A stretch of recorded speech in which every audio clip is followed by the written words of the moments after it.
திருமணத்தின் போது பட்டு அணிய காரணம் தெரியுமா? பட்டு துணிகளுக்கும் பட்டிற்கும் இயற்கையாகவே ஒரு குணம் உண்டு.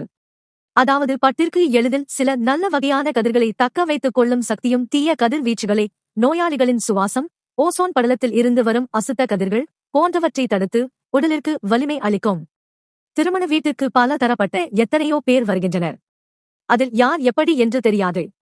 எனவேதான் மணப்பெண்ணிற்கும் மணமகனுக்கும் ஆரோக்கியமான வாழ்வு வேண்டும், தொற்று நோய் பரவக்கூடாது என்பதற்காகவே பட்டு உடுத்த வேண்டும் என வைத்துள்ளனர்.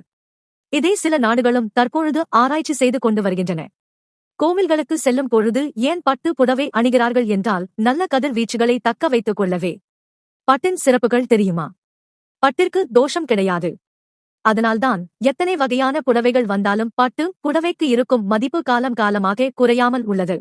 தெய்வங்களுக்கு, குறிப்பாக அம்மனுக்கு சாற்றப்படும் பட்டுப்புடவையில் நேர்மறை சக்திகள் அதிகம் ஈர்க்கப்பட்டிருக்கும். அந்த பட்டுப்புடவையை நம்முடைய வீட்டில் வைத்திருந்தாலோ அல்லது நாம் அணிந்து கொண்டாலோ அளவில்லான நன்மைகளையும் தெய்வத்தின் அருளையும் பெற முடியும் என்பதால்தான் கோவில்களில் அம்மனுக்கு சாற்றிய பட்டு புடவைகளை ஏலம் எடுப்பதற்கு அதிகமானவர்கள் ஆர்வம் காட்டுகிறார்கள். கோவிலுக்கு பட்டு உடுத்தி செல்ல காரணம் தெரியுமா? கோவில்களில் தெய்வ தன்மை நிறைந்த மிகவும் ஆற்றல் மிக்க மின்காந்த அலைகள் பல மடங்கு அதிகமாக பரவி இருக்கும்.